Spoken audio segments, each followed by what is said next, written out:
And I will show you two cases. Czyli zrobimy sobie dwa przypadki. The case that I step my leg first, and then I finish the canto choke from the turtle. Czyli przypadek, kiedy najpierw przechodzę nogą na drugą stronę i kończymy z żółwia będąc na górze.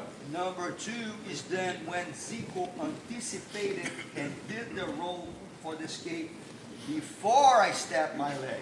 And then I have to do correct to step the leg after. Czyli druga opcja, kiedy ucieka przed przełożeniem nogi, ucieka z duszenia zegarowego i musimy nadganiać i wykańczać to szpieg. This one you have to be careful. Have a lot of people on the mats. Be careful because this one is more space on this one because it's kind of like you're going to get rolled. So I want to make sure that nobody rolls on top of anybody's arm or have a hit on the head. Be careful, please. Czyli zasady BHP, będziemy się dużo rolować, więc uważamy na siebie, żeby sobie nie zrobić krzywdy. All right, so here I am. There's a big debate here. Should I be very heavy or should I be very tight? Okay, so if I have my knees on the ground and I'm tight, I'm not putting a lot of weight. I'm not putting pressure on it. If I'm on my toes, I'm very heavy.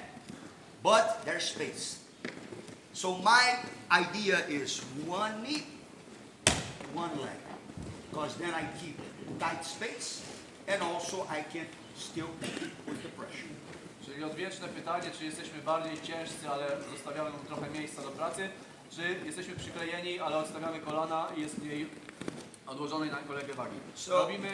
Robimy coś pomiędzy, czyli jedno kolano na macie, jedna stopa na macie i dajemy i wagę, i przyklejenie do przeciwnika, żeby dać mu jak najmniej miejsca do ruchu. So let's go for a very basic clock choke. So I go with my thumb on the collar, again, clavicle, I always look for the bone on the other side. I grab the thumb and I grab it here. So it's a very common defense that especially when I try to actually reach Zico's hands or wrist or get on the other side, that Zico traps my elbow. Trap this elbow here, Zico. Yes. And then what he tries to do then? Exactly. That's good. You got on top of me, you got on top of me, and he gets on top of me. This is a very, very effective and common mistake for clock choke. And when people, smaller people like me, when I try to do this with bigger guys, if I trap my elbow, I know it's over. I'm gonna get reversed, for sure. So, if you guys use the canto choke concept for that, doesn't really matter if you get reversed, because you're still gonna have a tight choke. Czyli jeżeli idziemy do klasycznego duszenia zegarowego, szukamy oczywiście kości tutaj, jak się nazywa, obojczyka, jedną ręką duszącą, druga ręka szuka czy dłoni, czy nadgarstka, czy dalszego kołnierza. Często jest tak klasycznie, że przeciwnik zabiera nam łokieć i będzie się z nami rolował. Zwłaszcza jeżeli robimy to jako mały człowiek z kimś większym, to praktycznie zagarnięty łokieć już powoduje, że jest po technice i że będziemy rolowani. Używając przy tym takiej koncepcji tego duszenia canto, nie jest ważne, czy będziemy rolowani, czy nie, powinniśmy skontrować jego kontrę na nasze działanie. So, whenever I'm here, all I need to do is like, okay, he trapped my elbow. He trapped my elbow, I cannot go towards his head. It's the same thing I do the canto choke on with the side control. And I will lean backwards a little bit. I will lean towards his hip. Look what happens with this leg. If I go forward, heavy leg, right? If I go backwards, light leg. So as I go backwards just enough, step. If he doesn't react, step. He will roll. Drive down, block.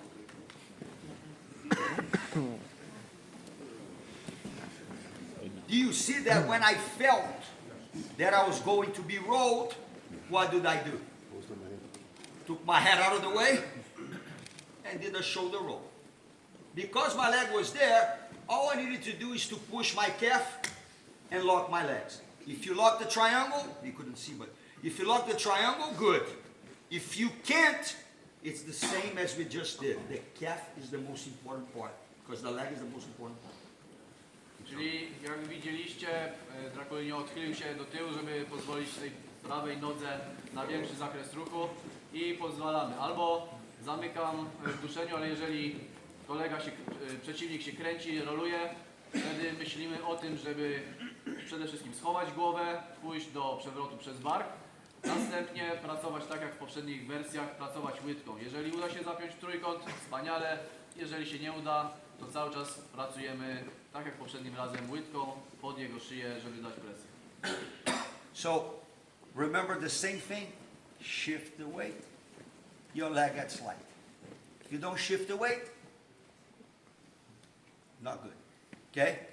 So this was the first situation. Okay? So again, I lean, I step, and I go for the choke. If Zico doesn't roll, I choke him from there. With the leg, say, I feel that I'm going. The Zico is reversing me. I keep my leg in there, take the head out of the way, roll your shoulder. When you get on top, lock the triangle from the bottom. If you can't lock the triangle from the bottom, calf, lock your leg. Okay? If, second situation, we're going to do two situations at the same time so we don't lose time, okay? If Zico reversed me before my leg stepped, it's a little hard. But I will show you what you do. I'm going to explain you first, and then I'm going to show you, okay? If you get reversed, as soon as you land on the floor, post your foot on the mat, move your hip out, and bring the back of his neck align with your shoulder. Push the head, come to choke again. I will show. Okay? Then you guys will understand my words. So very slowly. So here I am. I got, Zico trapped me, he reversed me. Foot on the ground. Be careful there, guys, okay? Foot on the ground. I move my hip out and my shoulder goes behind his head. Look. Try to get out. And from here,